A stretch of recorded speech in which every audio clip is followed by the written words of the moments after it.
Hey guys, what's going on? My name is Tuvas and welcome back to another DCS World tutorial video. In today's tutorial, we are going to be going over a piece of software called the Liberation Dynamic Campaign developed by Vasily Gorbanchenko. I'm pretty sure I said that wrong, but if you guys don't know already, this is a piece of software that creates missions for DCS, structured around a dynamic campaign.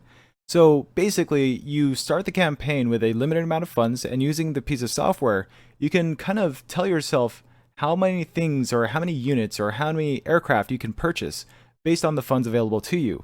And from there, you can go on and try to take on the campaign with those units you purchased. Then, of course, as you progress and succeed at your different missions, you will gain or lose money depending on, well, how successful you were at that given mission. So you'll either gain money by completing it successfully or lose money by losing airframes. So that is something to keep in mind as you go through this campaign.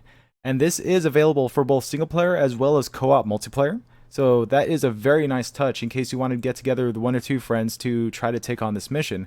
Or you can attempt to do it with maybe a large scale group like the Sluggers, for example. I'm actually kind of curious how well that'll play out, and I do want to use this at least once to see how it works out. But without further ado, let's go ahead and go over how to use this dynamic campaign engine made by Vasily. Oh, and before I forget, I will be linking the forum post as well as Vasily's YouTube channel in the in the description below, as well as the comments, I guess. I could always pin that as a comment at the top.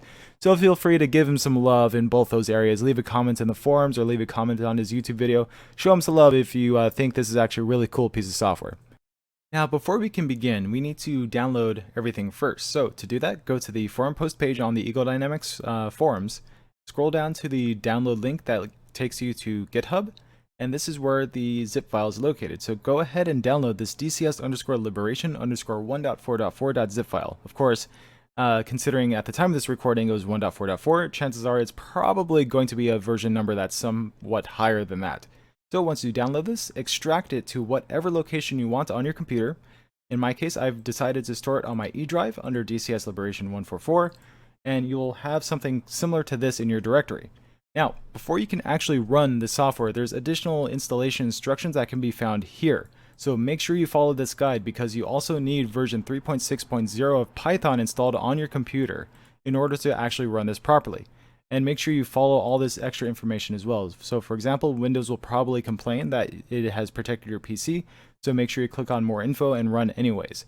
Now, if Windows decides to change that process, then you'll have to adjust for that. But for now, this is the instructions you have to follow when you want to use this program. So with that being said, let's go ahead and check out what we have available to us.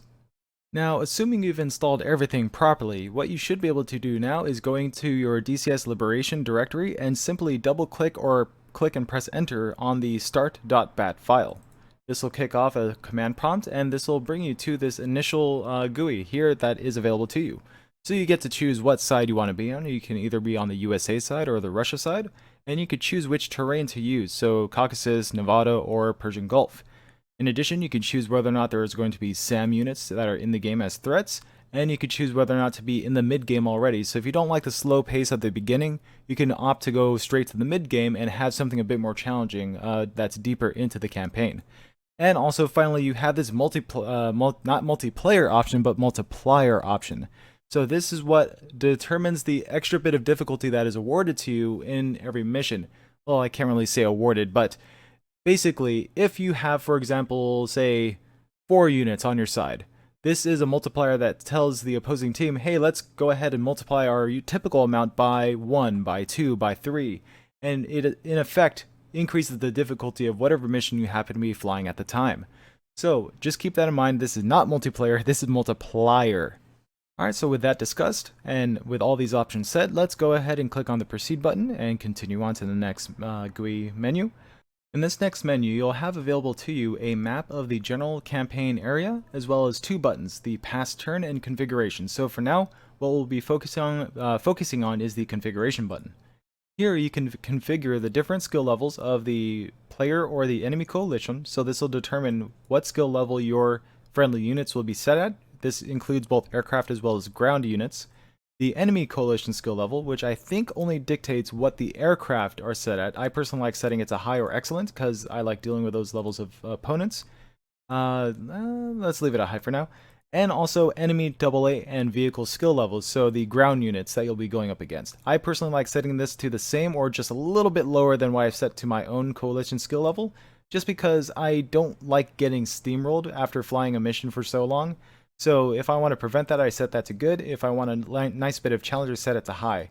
I generally try to avoid excellent because gosh darn, enemy tanks are sharpshooters when they are set to excellent, so I like to have the possibility of them missing by setting it to high. In addition to these settings, you also have available to you aircraft cold start, so if you want to do a cold start when you start the mission, you select that. You can also make it so that the only person that needs to take off from an airfield is you as the player. Otherwise, you'll be stuck waiting for a bunch of AI trying to take off from an airfield, and sometimes that tends to bug out depending on the aircraft. I personally like to set that as unchecked because I do like to see AI take off from the airfield. It helps it feel more, not dynamic, but more substantial, more organic. And also, you have the ability to disable night missions. But considering I'm a AVAP flyer, I look forward to every night mission I can fly. It's just a little bit difficult to set up night missions for everyone else in my sluggers group. So, And last but not least, you also have this red button here, which is basically for cheating. This is to give yourself an additional plus 200 million in funds for buying aircraft for your campaign. So we are not going to click that button. We're just going to stick with the standard, which is 170 million. Now, what you notice is that there's also a pass turn button. If you click on this, it'll automatically push you to the next turn of the mission. Now, the problem here is that I don't know if this blank space is intentional, but I'm going to click pass turn, so it's going to give me another 23 million. So it brings up this information here. Oh, I shouldn't have done that. Ah, damn. Now, the reason why is because if I click on Sogenlug, I can actually say what units I want to be available at Sogenlug. So, for example, if I want to purchase with my current 170 million funds, I can say I want, for example, I want a F5 available to me and potentially an F5 wingman. I want, I don't know, let's say a couple of AVAB Harriers for the same reason. And I want, just in case I'm in quite a pinch, a couple of Hornets as well. I still have 96 million left in my budget, so let's go ahead and see what kind of ground units we can also take on with us. I know that the M1 Abrams are quite the powerful units, so I'm going to buy a couple of those. I'm going to get a couple of M60s as well. I'm not actually sure what that is, but I assume it's a vehicle of some kind. And also maybe 1 or 2 striker units. But now I notice I am running low on budget, so I kind of want these anti-air defenses as well in case I need them. So let's go ahead and take away from the, let's say, the striker as well as the M60, get a few funds back, and buy a couple Vulcans as well as 1 linebacker in case we need it. And also purchase at least 1 helicopter, because I'm pretty sure troop transport is going to be an issue if we ever need to do it. So now that we have the basics of what we want available to us, we're going to keep ourselves with a $10 million leftover in our budget and save that for next time, in case we somehow do bad on this first mission. Alright, so now that we're back at the main GUI screen, what we can see is there's a new little bit of information here, and that is deliveries. Just because we purchased our assets, so our ground units as well as aircraft, that doesn't mean we actually have it available to us. So if we were to click into any of these missions here, so we could choose striking at Kataisi from the carrier group, or striking at Beslan or frontline cap or frontline attack at Beslan, meaning we'll be attacking Beslan, or we will be attacking Kataisi with a frontline attack, frontline cap, or just strike. If we click on any of these mission options, we'll notice that we don't actually have any units available to us. And that is because they have not been delivered to us yet. So in order to actually partake in a mission, which is why I messed up earlier, we actually have to pass a turn. Had we not clicked on pass turn while this whole menu screen was empty, I could have actually purchased a bunch of units, then passed the turn, and been able to actually make some progress on the very first mission possible. So because I made that mistake, I have to move on and just click pass turn and skip all those missions. But now that we've done that, the delivery has been made to Sogenlug, and now we can begin a mission at Sogenlug. Now I don't know what, so because we didn't place any units on the carrier, nothing is available to us. But if we go to, for example, a strike mission, we now have all the units available to us that we purchased before. So we have 2 F5s, 2 AVAP Harriers, 2 Hornets, 1 Huey, 2 F5Es for strike, AVAPs for strike, Hornets, Huey as well, so these can both do escort or strike. Ah, interesting. So you can have AI do the strike while you perform escort for them, or vice versa. So that's actually a really nice touch. And last but not least, or among the last, is an Awacs, which will cost 4 million per mission. So if you have the leftover funds, which is why I kept 10 million around before we passed our turn. Of course, that doesn't matter anymore because since we passed the last turn, we had plus. Oh, that is interesting. I would have expected myself to have an extra 23 million, but maybe that's not what that means. But anyways, let's go back to strike. But in every mission, it'll cost you $4 million to have an AWACS ready and available to you. So this is good to have if you think you expect any kind of significant cap flight to go up against you. If not, then don't worry about it. So, for example, let's say this first mission I want to fly. Let's say it's strike, so I'm probably going to want to be flying a Harrier. So let's go ahead and increase the amount and make sure that there is one client slot available. And let's say I want a Harrier wingman, some guy that's helping me out. So let's increase the count to 2. So we're going to be using up all 2 Harriers, and one of those Harriers is going to be a client slot. Now, if you want to fly this with a buddy and host a server online, you would simply click the plus button again so that 2 client slots were available for both AVIB Harriers. So that is how you can fly with other people. But I personally am going to knock that down to 1 by highlighting and pressing the number 1. And let's see, let's say I want some escorts, so let's go ahead and increase the F5 count. So now we will have 2 F5s available to us that will be flying around and escorting us. At least I assume that's how that's going to work. And just in case we run into any cap, I want to be aware of their presence before I actually see them. So let's go ahead and just spend the money on AWACS just in case we run into that problem. So once you are happy with this particular configuration, we can go ahead and click on the commit button. All right, and as you can see, this is now waiting for results. So let's go ahead and read this particular message here. You are clear for takeoff. In DCS, open and play the mission, Liberation next turn, that's the name of the file, or Liberation next turn quick. So you have 2 options for the mission, a normal version or a quick version. I've only played the normal one so far, so I don't know what the quick one has available to us, but I imagine either one is probably going to be fun.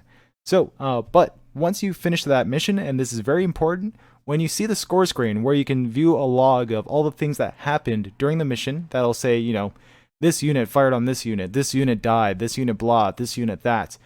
That log file, that debrief, can actually be saved. So what you'll do is on that mission, when you complete it, you will click on the save debrief and then save it to this file location. So if you don't know where that is, you go to C, Users, Your User, go to Saved Games, DCS Open Beta, then you go to Liberation_debriefings and you save that file here. Once that's saved, this GUI will update and tell you the progress of your campaign so far. It'll tell you what units were lost and what units were killed from the enemy team, and you get to go on to the next day or the next turn, and you just continue on from there. So that is how you use DCS Liberation. It's a great little program. I really recommend you check it out, and honestly, just give some feedback. If you guys loved it, please leave a comment in the comment section and give the developer some love himself as well, or herself. I mean, I can't be sure if it's a guy or girl, but I'm pretty sure it's a guy. I can't be sure. Well, anyways, without getting too far into that rabbit hole, thank you guys for watching. If you like this video, go ahead and leave a like. If you really liked it and would like to see more of this kind of stuff, please hit that subscribe button and continue watching because I'm going to be giving you a video of me playing the first mission of this campaign. So stay tuned and enjoy. Alright guys, and now that we're in the game itself, let's go ahead and go to the mission selection. Here we can see that Liberation next turn, as it was stated in the GUI, is actually here available to us as mission. There's actually a quick version as well. In my case, I'm going to be playing the normal version. And here it also provides us with a nice brief description of what the mission's all about. So in this case, we know it's a strike mission, so it says, destroy infrastructure assets and military supplies in the region. Each building destroyed will lower the target's strength. Comms are listed here, and waypoints are detailed here. So 0 is the initial, so where we're going to be taking off. Number 1 is going to be target ammo depot. Number 2 is target forward operating base. And number 3 is going to be the target a AA defense site. And then waypoint 4 is RTB, and then waypoint 5 is the airfield itself. So it's a nice little setup for every mission. It gives you this information. So let's go ahead and begin. Alright guys, and we are now loaded in the mission, and if you didn't notice already, we are greeted with a perfect early morning mission. So this is going to give it a great atmosphere for the first mission. So let's go ahead and play through this.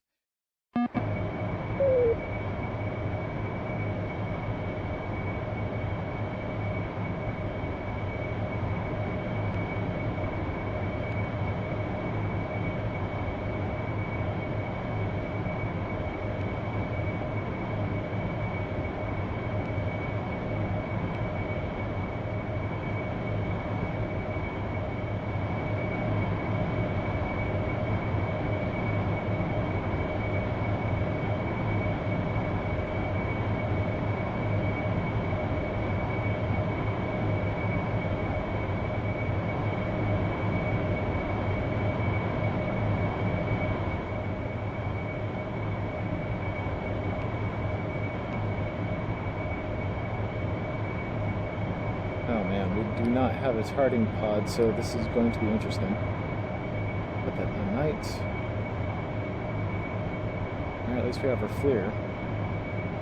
Get a bit more altitude. These bombs are ready to go already. Bad peak. And looks like we have 1, 2, 3, 4, 5, 6 Mark 83s, 2 M9s in case we run into the C101s. And we are currently 98 miles out from the target, so yeah, we've got a little bit of a ways. Let's actually slow it down a little bit for our friends to keep up with us. I don't know how far back they are. You can try to avoid using the F10 map, because that's a bit of cheating, because all units are in fact revealed on the F10 map. But if you want to make it easier on yourselves, you can actually use the F10 map to find what units are left and where to actually go looking for them. But I'm going to see if I can go about it without using that feature. So who knows how this is going to turn out. This is either going to be a huge success or a massive wreck. We're currently about 60 miles away from the target area, and we just got a notification that the task force is in the air and to proceed with the objective. So that means the F5s have now taken off, so let's double check on that. Yep. Oh no, those C101s were the F5s. There they are. So we got the F5s now taking off, or have taken off already, both of them. So they should be joining up with us any moment now. So I don't know if we're going to burn all the way over here, but yeah, we should have the company of legitimate fighters to assist us against those C101s. We're right now about 41 miles away from the target area, and we are passing right over these mountains. It's a wonderful view. Now, of course, our friendly cap is still pretty far behind, so we're just taking it nice and easy as we progress to the target area. But just in case we have any problem, let's go ahead and get a bogey dope. Overlord, infield 1-1. Request bogey dope. Oh, you better come in useful today. Infield 1-1. Overlord, clean. Clean, huh? Okay, so. Alright, well anyways, we have a picture of the target area on our DMT at the very least, but we are way too far away to actually see our targets on the ground, so we're going to have to get quite a bit closer in order to do anything. Just a little worried that now that we've passed over these mountains, we're in C101 territory. You can see that there's actually fire on the ground there. Have to remain ever vigilant.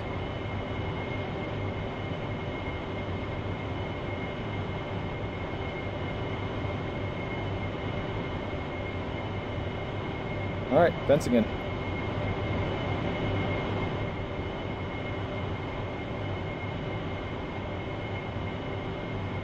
Lights.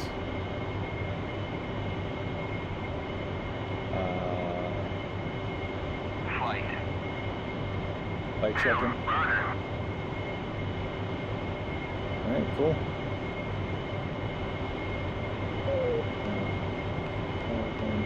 Enter. I'll set this to 1, 3, 3. Unknown. Oh, that's not good. Oh, and they're super close. I see those things moving. Alright, I have to make this happen.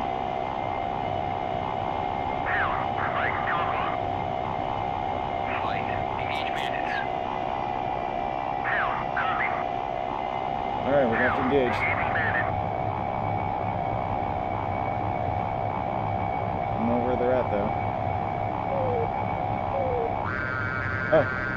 That's the sun. Making things difficult. I'd rather not drop my bombs here, people.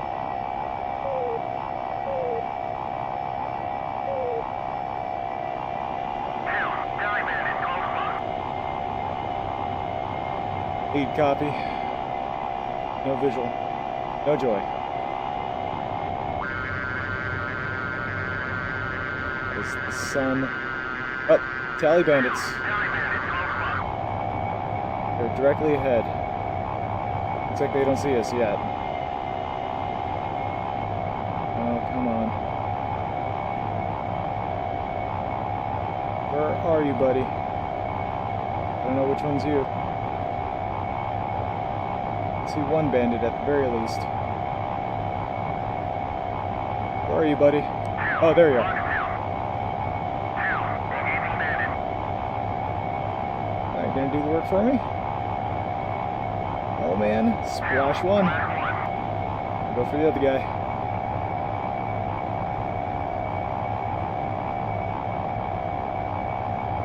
Light. Cover me.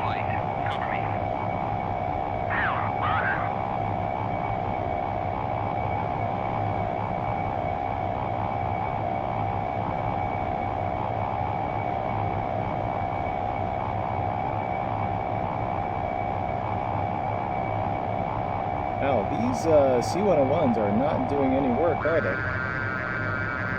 Get closer. And Fox 2.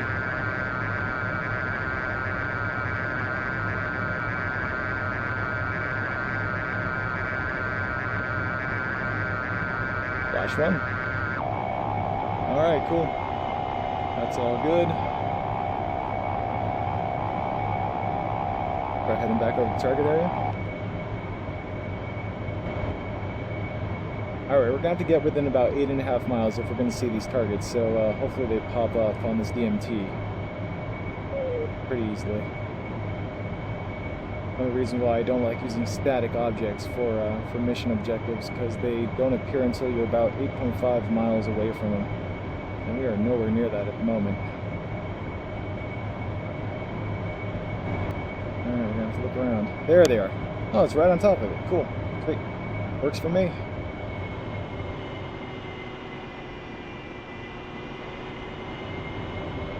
Because we don't know what the threat is like down here, we're going to start flaring once we begin our descent, slowly as we approach, and then more frequently as we pass over, and then very frequently as we turn our butt towards the area, because it'll expose our backside where our thrust is coming from. And start descending and flaring. Once every couple seconds at first. There's the target. Just as we get closer, increase frequency. There's our pipper. Oh my god, really? That was my weapon release!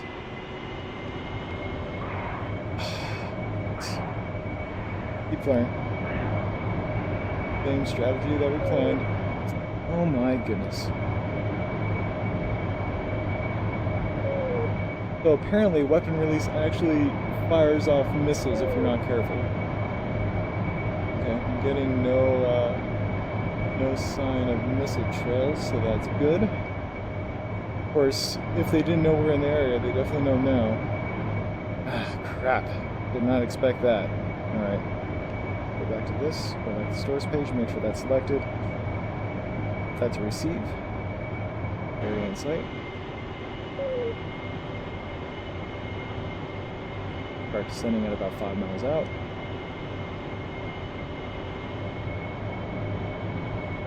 And let's go ahead and get rid of the HUD. No, let's keep it. Okay, 5 miles, start descending and flying. On a couple seconds initially. There's the target.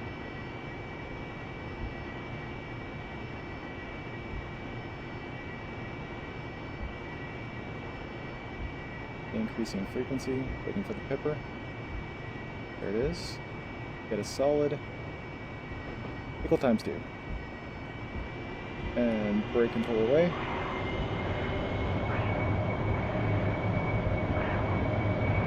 frequency increasing as we pass over.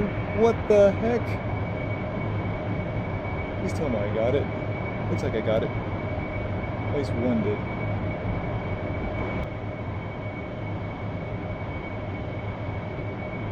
Definitely lit up. I think we got it. Yeah, that was our objective.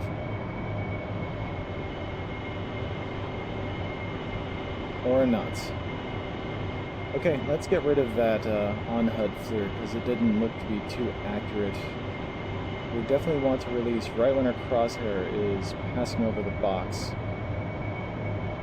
Alright, boss back in from the southeast. Ammunition depot times 1, Mark 83.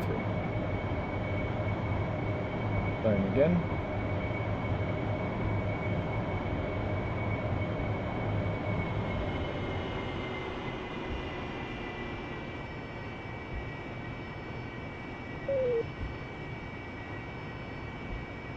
Increasing frequency.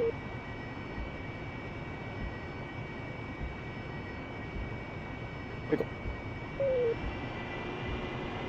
And pulling those G's. One time double checking, making sure it hits.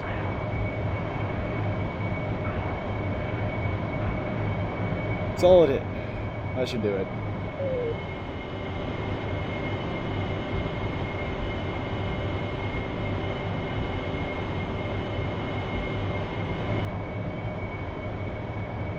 Come on, please be dead. That's a lot of smoke. You gotta be kidding me. How many does it take? Okay, buddy. I have one more to spare. I need the other two for the Tunguskas. Alright, let's try it. 5 miles out. Have not been fired upon, so nah, it's good practice. Keep flaring. Just in case. I promise I'm going to need it for the Tunguska.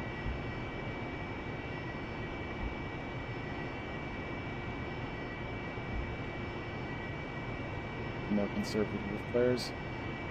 Alright, blow up right now. There's the crosshair. Pickle.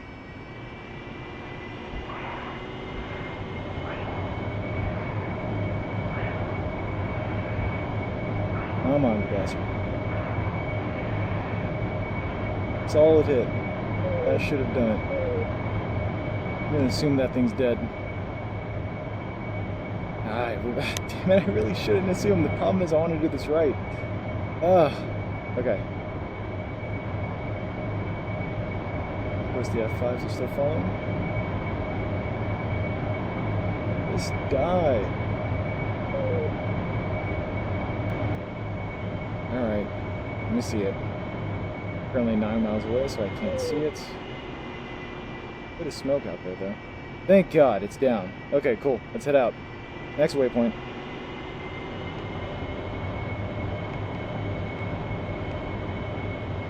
Designated.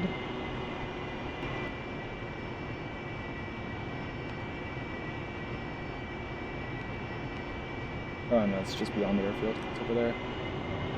Ah, goodness. Seriously, why can't I... Oh wait, duh, I know why. 'Cause I'm not even facing it. Ah, stupid me. Okay. I'm facing it? No? You've got to be kidding me. Alright, well, hopefully this thing is accurate.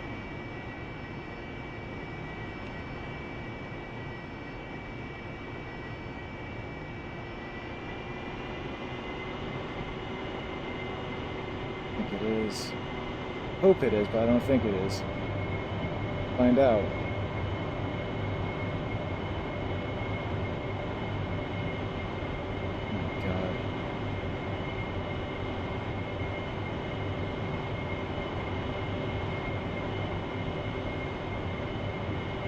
This doesn't kill it. I'm gonna have to have my wingman do the work. Speaking of which, right. Go formation. Go trail. Go trail.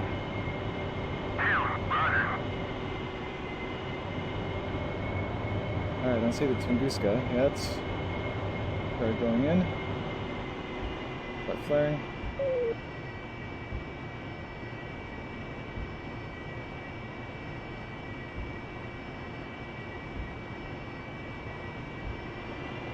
Hope this is accurate.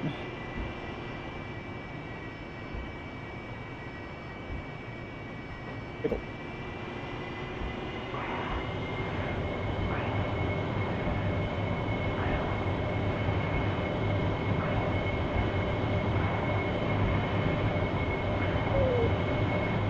Oh, look at that. That's something. Sweet. I don't know if I killed it, but hopefully that was something.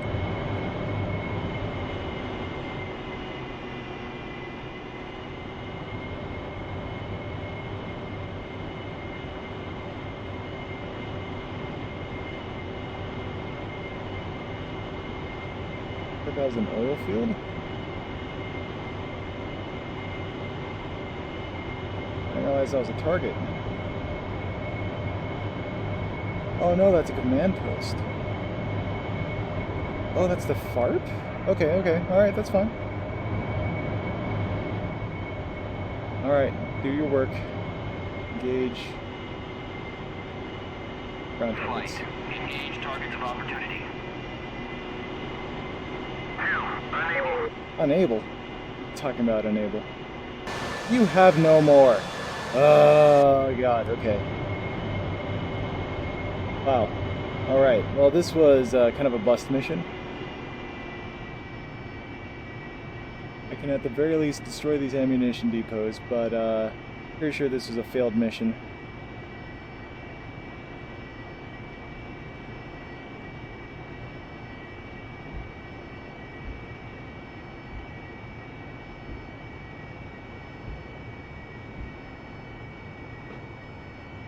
And I'm out of flares.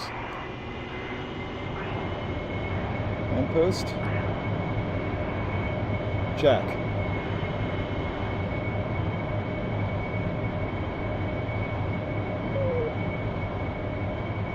Alright, we're going after RTB. I'm out of bombs. Winchester. Oh, I wonder if I can kill those things on the side with my gun.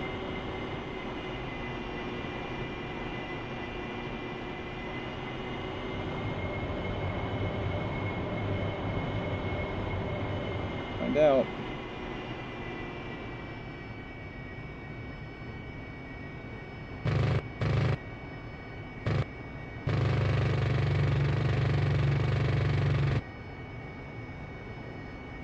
Yeah, I don't think so. Like it's just a house. Alright, well that kinda sucks. Hopefully that command post goes down.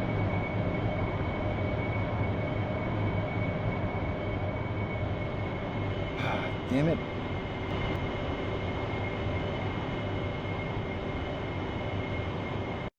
Alright, just because I've already committed to RTBing, what do we have left? Like that was the FARP. Yeah, the two Tunguskas haven't been touched. I killed the thing I was supposed to kill over here. Like two barracks. Oh, I did kill the command post. Sweet. Okay, good. Those are garages. And looks like the ammunition depot died here. And there were only hangars left there. Okay, cool. Alright, well, whatever.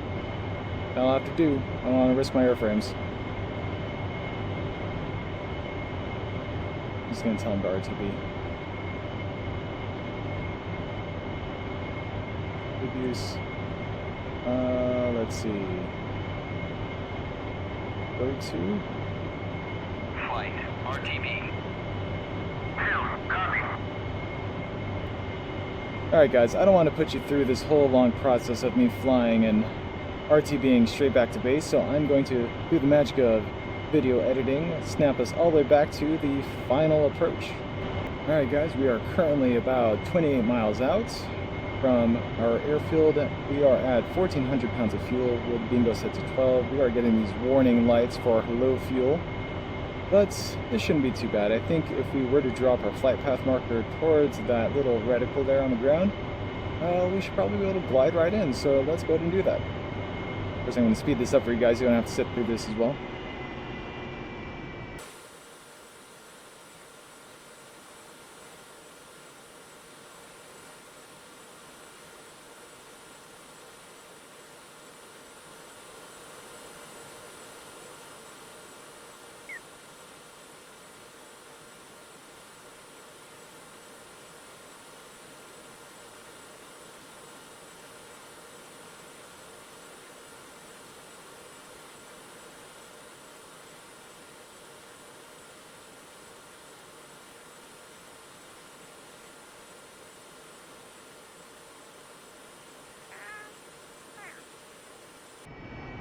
Alright, and we are here. We are within about 6 miles of the airfield, so we will go ahead and do our own vertical landing.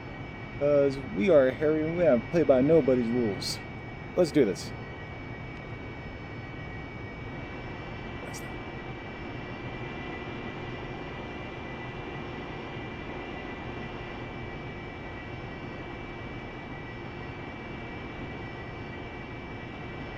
Alright, let's slow it down. Nozzles all the way back. Let's get to about 225 knots. We'll drop the gear. And we'll just land right on the taxiway. Well, not the taxiway, right on the apron. 5, gears down, flaps down. Water is already set to landing position. And the flaps are about to drop even more. There we go. Let's go and set this to anti-skid off, so we don't have to worry about the nose wheel rolling around everywhere when we touch down. And start powering up. Bingo fuel's about to hit. Oh, and there's our friends there. They are going to have a hell of a time with me. Yeah, bingo fuel. They're going to be forced to just orbit me. Alright, let's do this properly with 82-degree nozzles. Of course, this approach isn't very proper. This is very steep, but that's okay. Once again, unconventional landing. Because we can.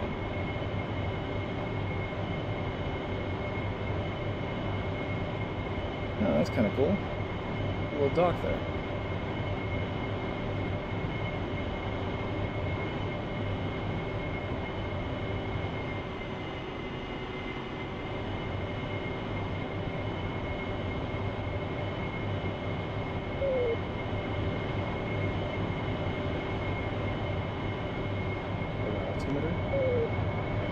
Like our buddies are still flying around us.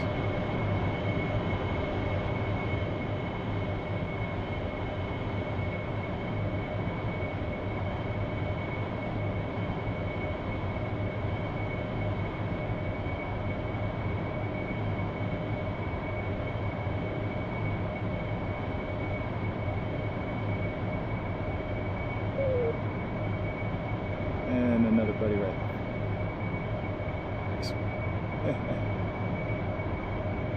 Alright, let's go and slow down. Noses back.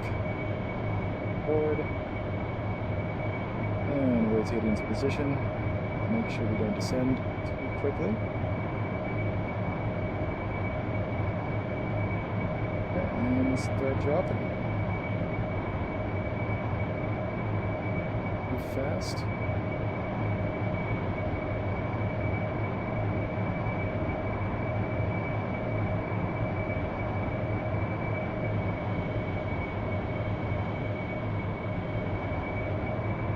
But not too fast. Oh wow, this is a terrible landing.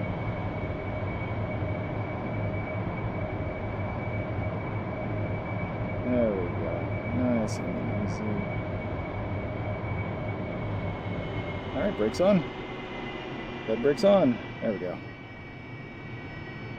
And let's shut her down.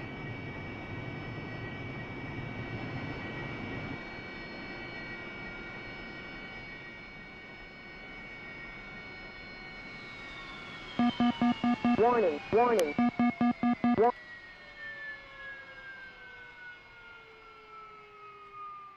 Last couple checks. And we are good. Generator off. Battery off.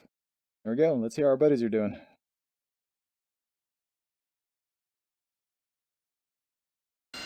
Ah, here we go. Right on time.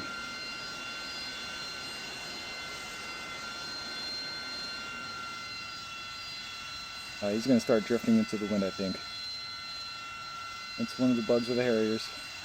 But you can see the nozzles going there.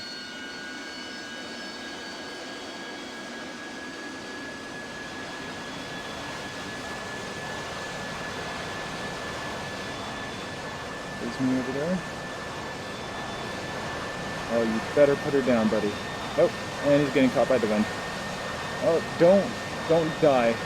Okay, I'm gonna have to call the mission quit right now before he ruins this for me. Alright, and here we are on our debrief screen. So now that we ended the mission, we get all this lovely information. So for example, the red had 2 out of 2 planes lost, while we had 0 out of 7 lost. Red also lost no vehicles, but they did lose 2 static objects, so I still think that counts. And we could see the our progress throughout the mission as we continued. So we could see the 2 aim 9 kills, aim 9 shot, aim 9 shots, then that random aim 9 here at the ground target because weapon release apparently fires aim 9s now. Ammunition depot was destroyed at some point. Yeah, there we go, it's dead. You could see that there. Then we could see another item dead, which was the command center, which is exactly what I wanted. That was the forward operating base. And then we eventually landed an engine shutdown with mission end at the very end. So now, if you want the program to take this information and save it for the next day in the campaign, you can go to Save Debriefing.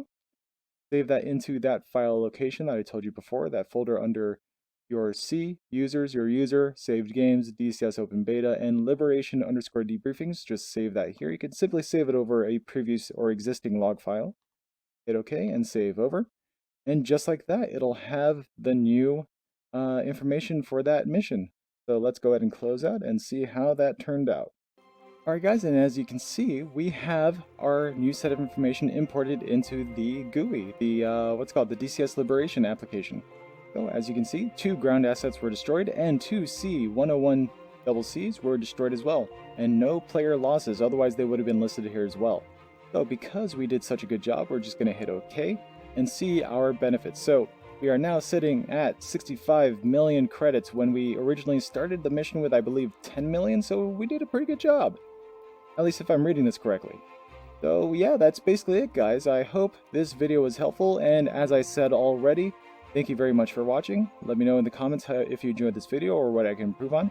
And if you really liked it and like to see more of this kind of stuff, make sure to hit that subscribe button. And until next time, please stay tuned for more DCS World gameplay and tutorials. Have a good one guys. Take care.